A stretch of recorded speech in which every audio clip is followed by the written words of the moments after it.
arkadaşlar. Bugün de sizlere farklı bir tarzda yapılmış olan lastik örneği modelinin yapımını göstermek istiyorum.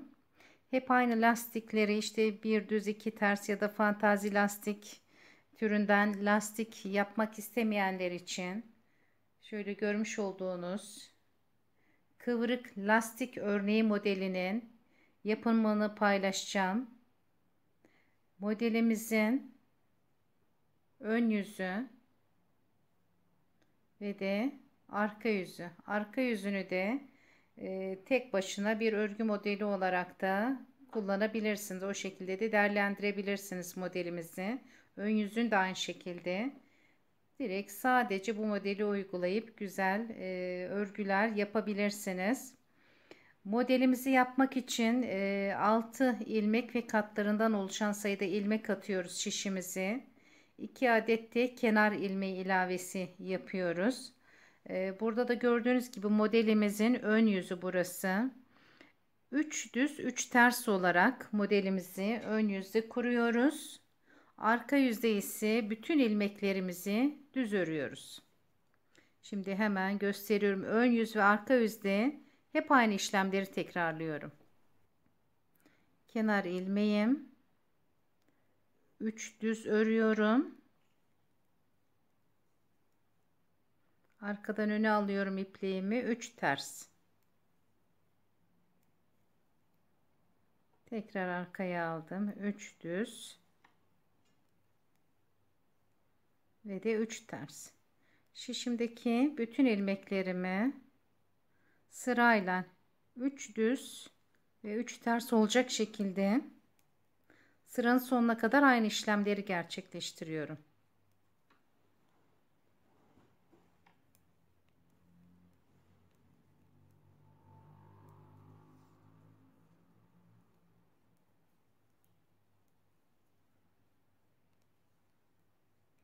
Kıvrık lastik örneği dediğim gibi modelimizin adı.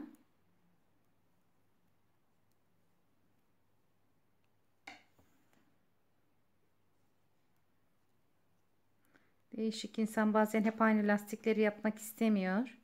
Farklı tarzda lastik modeli arayanlar için güzel bir örnek olacağına inandığım bu modeli sizinle paylaşmak istedim. Ve de son ilmeğimiz, kenar ilmeğimizi de örüyorum. Şimdi örgümün arka yüzüne geldim. Dediğim gibi arka yüzde şişimde bulunmuş olan bütün ilmeklerimi düz örüyorum.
Arka yüzü de tamamladım. Kenar ilmeğimi de ördüm ve arka yüzdeki sıramı da tamamladım. Arka yüzde bütün ilmeklerim düz örülüyor. Ön yüze gelince 3 düz 3 ters örüyorum. Değişmiyor. Düzler ve terslerin yeri kesinlikle değişmiyor. Kenar ilmeğimi aldım. 3 düz. Sonrasında ipliğimi öne aldım. 3 ters.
Arka yüzlü bütün ilmeklerim tekrardan düz.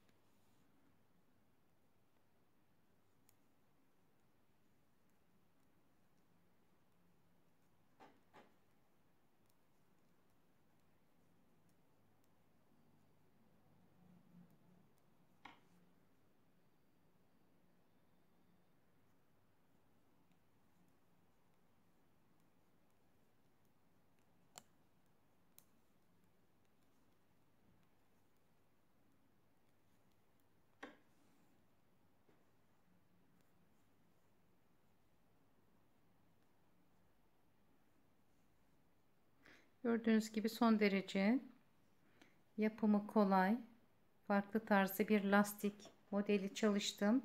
Kıvrık lastik örneği modelinin yapımını paylaştım sizlerle. Çekmiş olduğum videolarımı beğeniyorsanız lütfen beğeni tıklayıp arkadaşlarınızdan paylaşırsanız sevinirim. Daha başka güzel videolarda görüşmek dileğiyle. Hepinize iyi günler diliyorum.